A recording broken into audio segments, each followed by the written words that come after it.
Meus irmãos, vamos abrir as nossas Bíblias na carta de Paulo à igreja de Éfeso. No capítulo 2, vamos ler o verso de número 11. Efésios 2:11.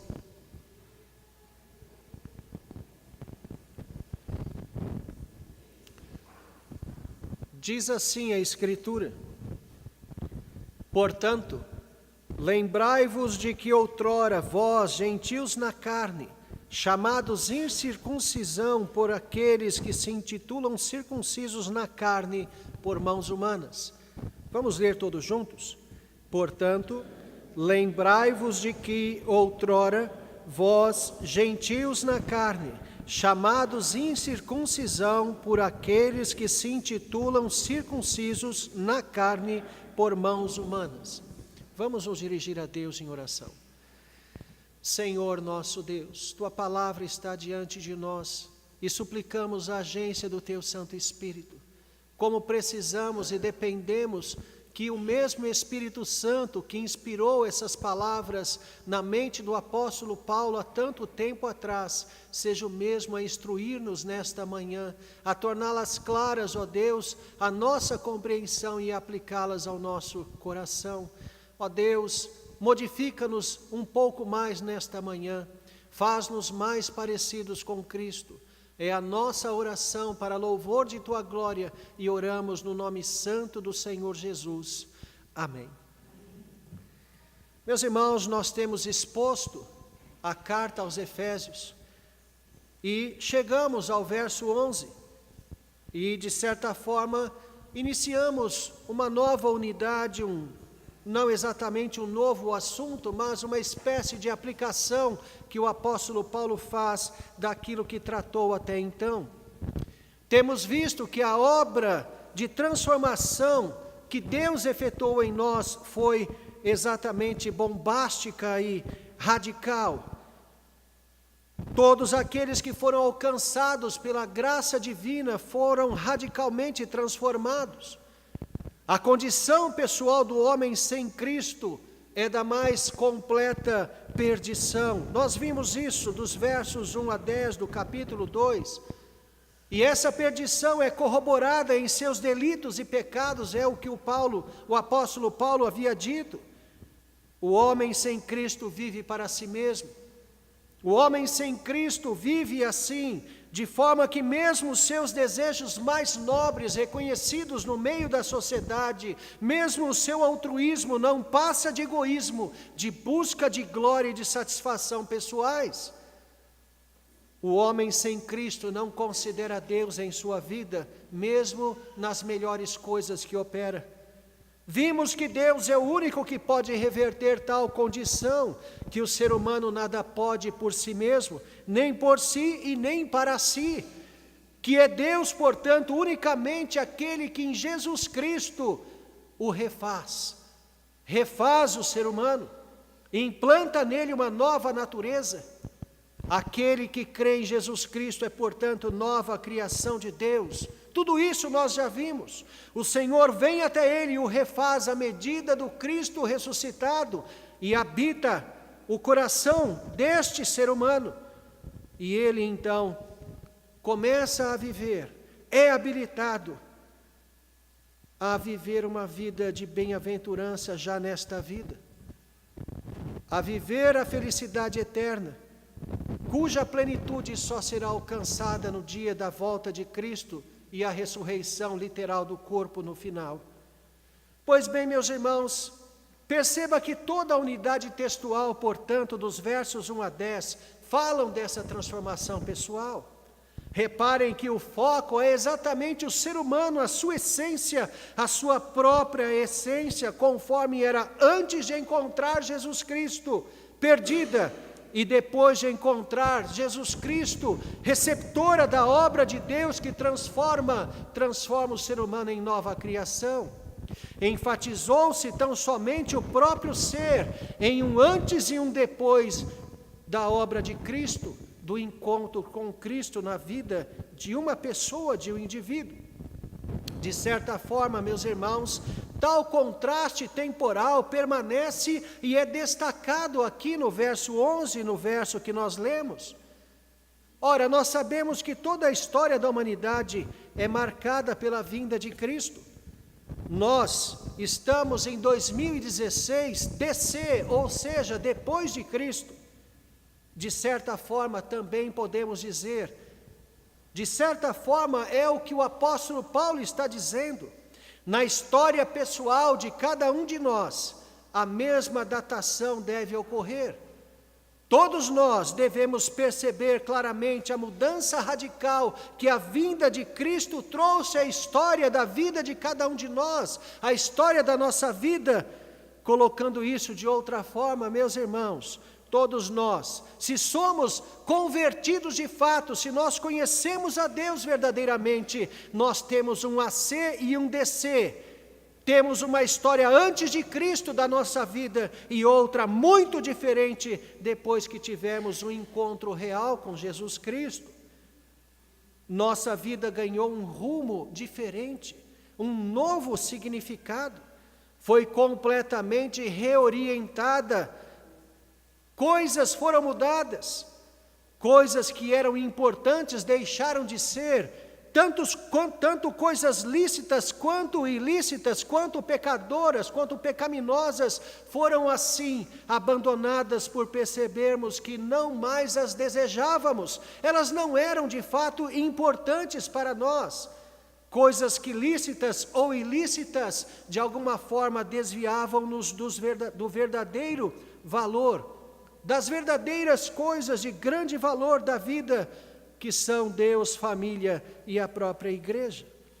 Paulo, então, meus irmãos, nos exorta, com peso de sua autoridade apostólica, utilizando um imperativo na língua grega: lembrai-vos do outrora, lembrem-se sempre do que vocês eram. É isso que o apóstolo Paulo está dizendo. Mas não apenas quanto às transformações que ele falou nos versos 1 a 10, da obra de transformação radical de Cristo em nossa vida, mas também quanto aos novos relacionamentos que isto implicou, longe de Deus e do povo de Deus, e agora como povo de Deus e no povo de Deus. A lembrança é muito importante para a devida valorização e também quanto à gratidão decorrente. Um dos efeitos, meus irmãos, mais nefastos, um dos efeitos mais danosos da passagem do tempo sobre nós é a perda do brilho das coisas que são realmente importantes. E sem sombra de dúvida, não há nada mais importante nas Escrituras que os relacionamentos, que é exatamente o tema daquilo que o apóstolo Paulo fala nos versos 11 e 12. Deus não enviou seu Filho ao mundo para morrer por objetos, por matéria ou pela riqueza que os homens elegem. Cristo veio para salvar vidas humanas, para conceder eternidade com Ele, para evitar o inferno na existência de muitos. Há júbilo no céu, diz a Escritura, quando um pecador se arrepende para a salvação. Os anjos se alegram. É o prazer do Senhor a salvação de um eleito. No entanto, relacionamentos têm seus dias contados quando nos deixamos desviar a atenção para coisas de menor valor, ainda que lícitas. Muitos casais, por exemplo, que iniciaram um relacionamento tão apaixonados, desviaram o foco de sua atenção para outras coisas, às vezes com as melhores das intenções. Querer talvez dar um conforto melhor ao cônjuge e à família e sacrificaram o tempo juntos, sacrificaram o próprio relacionamento, pois não há relacionamento sem tempo, e o resultado não poderia ser outro. Colocaram a perder a oportunidade do desenvolvimento do amor. Pais que receberam o filho como um presente de Deus, reconhecendo que de fato era algo de valor inestimável, incomparável, cometeram o mesmo erro. Dedicaram-se tanto a outras coisas, ainda que lícitas, e perderam o crescimento de seus próprios filhos. O mesmo é visto no relacionamento com Deus. Escrevendo à igreja de Éfeso pena do apóstolo João, Jesus diz àquela igreja em Apocalipse capítulo 2, que eles abandonaram o primeiro amor. Aquele brilho, aquela alegria transbordante de reconhecer Cristo em sua vida, logo quando somos atingidos pela graça de Deus, no momento de nossa conversão, aquele amor, aquela alegria, ela se esfriou, ela se desvaneceu no tempo. Aquela igreja, meus irmãos, é descrita em Apocalipse como plenamente atuante, como uma igreja operosa, mas uma igreja fria. Não havia relacionamento com Deus como deveria. Era como uma empresa em funcionamento. Lembrai-vos, diz o apóstolo Paulo, da sua condição passada. Qual era ela? Ele descreve na sequência. Paulo destaca que eles, os crentes de Efésios, da igreja de Éfeso, eram gentios na carne. Isso, meus irmãos, significa dizer que viviam suas próprias vidas longe de Deus, viviam sem contato com Deus verdadeiro, tinham suas próprias religiões, tinham suas próprias conotações de bem e mal, faziam as coisas que achavam ser melhor, mas longe de Deus. É como se Paulo dissesse que não eram reconhecidos por Deus como seu povo. Ser um gentil nesse sentido é ter toda uma vida vivida no erro, no engano, mesmo procurando fazer sinceramente as melhores coisas. Tais coisas eram feitas no afastamento de Deus. Sem a luz de Deus a brilhar no coração do homem, este homem não pode ver o bem. Não pode saber o que é o sumo bem, não tem capacidade em si mesmo de reconhecer, de optar por aquilo que verdadeiramente agrada a Deus. Está morto espiritualmente, disse o apóstolo Paulo aqui mesmo no verso 5 deste mesmo capítulo. Ele orienta a sua vida pelo que acha certo, não pelo que Deus diz ser o certo. Uma vez que é morto para Deus, ainda que ache que o conheça, o homem natural vive a vida tendo-se a si mesmo como o centro de sua vida. É uma existência orientada exclusivamente para si, até quando sinceramente ajuda o próximo. Não considera Deus nem mesmo nas suas obras mais nobres, segundo os homens. Vivendo, meus irmãos, nas trevas da falta do conhecimento de Deus, o que pode fazer é apenas distinguir entre densas trevas e trevas não tão densas, o que ele chama de mal e de bem, mas está cego e morto para a verdade. Esse é o gentio. Isso é o que fomos um dia, alheios ao conhecimento de Deus, tentando fazer o que nós achávamos certo de alguma forma, buscando o que achávamos ser o nosso bem. Esse é o nosso trato passado. Mas, além disso, o apóstolo destaca que os efésios também não eram reconhecidos como povo de Deus por parte daqueles que assim se consideravam. A circuncisão, que é citada no verso que nós lemos, era o sinal visível da participação do povo na aliança, conforme o era no Antigo Testamento. O homem era circuncidado ao 8º dia de nascimento. A mulher estava sempre ligada ao homem, ou ao seu pai enquanto solteira, ou ao seu marido depois do casamento, sendo assim representada na aliança desta forma, na aliança do pai ou na aliança do marido, na circuncisão do pai ou do marido. Como não eram descendência de Abraão, daí a forma de Paulo ter se referido aos efésios, utilizando a expressão na carne. Eles não eram descendência de Abraão. Eles não participavam do povo por nascimento ou linhagem. Paulo mostra que o estado passado deles era não apenas de não serem vistos por Deus como seu próprio povo, mas também não serem considerados, não serem vistos pelo próprio povo de Deus como povo de Deus. Não havia relacionamento deles com Deus e não havia relacionamentos deles com o povo de Deus. Estavam, portanto, alheios a tudo o que significava relacionamento na aliança, o que o apóstolo desenvolve no verso seguinte. Assim todos nós éramos. Se hoje conhecemos a Deus, houve um tempo que estávamos afastados, longe do Senhor, fora do povo de Deus, e Paulo ordena: lembrai-vos desse tempo. O imperativo presente, uma ordem que está perenemente sobre nós. Constantemente devemos lembrar daquele tempo, lembrar da tristeza do distanciamento de Deus, lembrar que não tínhamos uma igreja para viver a comunhão tão prazerosa, tão maravilhosa dos irmãos.